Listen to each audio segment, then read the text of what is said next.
same effect come? Okay, the name, this is a question that was asked yesterday, that how do we name people, because I was explaining that a name is very important, and that is the reason also why I get angry when people use idiotic nicknames. You have a nice name like Kajal and then you call the person Kaju. Kaju is what? Cashew nut, which is that? Cashew nut, yeah. That's her name, Kaju. And they call her cashew nut. So I gave all of them a little dose for that. So the thing is,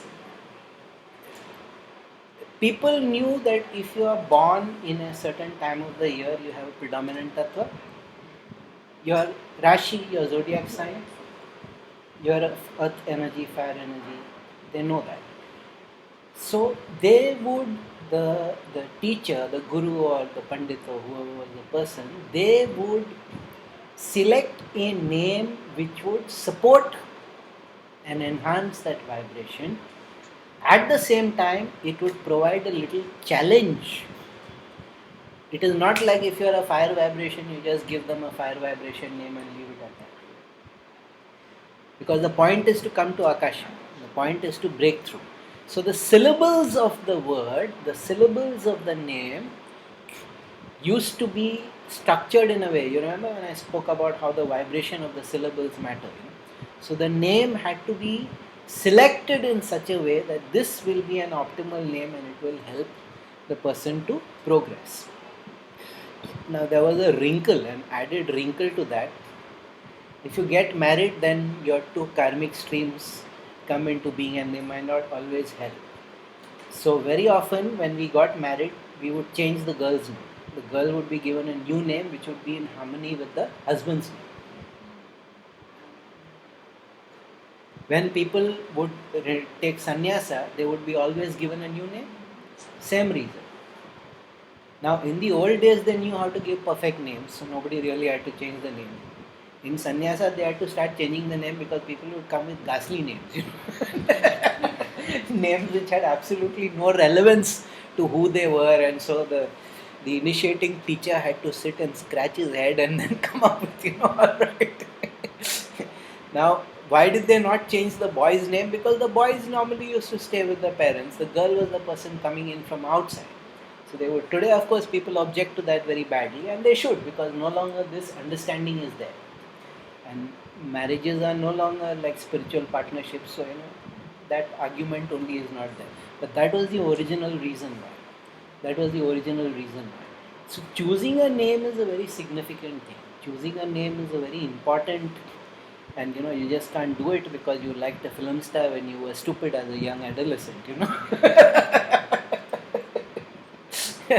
Every name has a vibration. Every name has a very unique and typical vibration.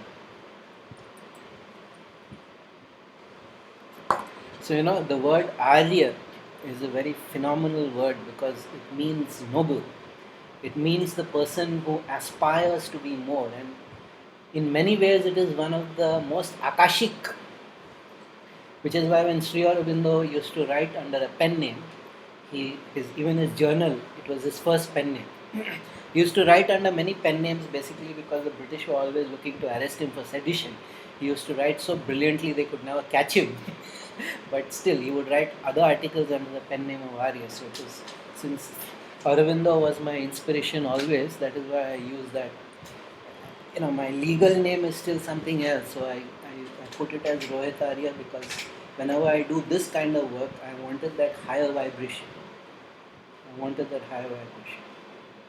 So that is the reason why I changed. And in fact, in classical Sanskrit, like we call people Mr. today, people would actually be called Ari. So actually Aryaputra is separate. That only wives call the husband. If somebody would meet me, then they would introduce me that Arya Rohit has come. The noble, so the whole culture was different. It's just a catastrophe what we have descended to. It's just unfortunate. It's terribly, terribly unfortunate what we have descended to. That's how people would be. That was the title. Everybody was called Arya. And that is why they were called as Aryan. The society was the society of noble people. That is what Aryan meant. Then, of course, good old Adolf got hold of it, and now the word has been corrupted. That is what it meant. Huh? Just because some semi-literate European ass messed it up, no reason why we should abandon it.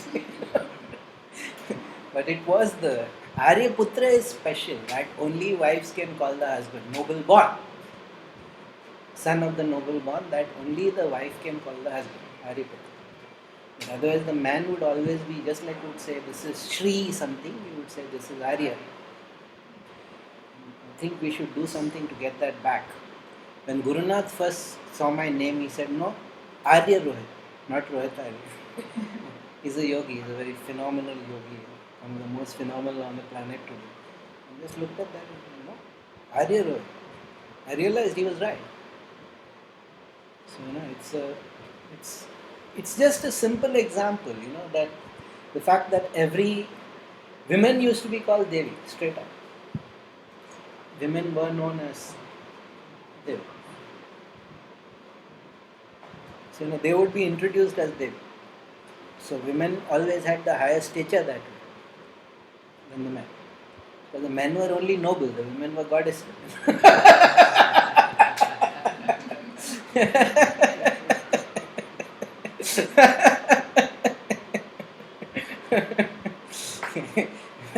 If you say these things in India today, women have a way of smiling grimly back at you, because they know the reality is no longer so. But it was true at one time. It was true.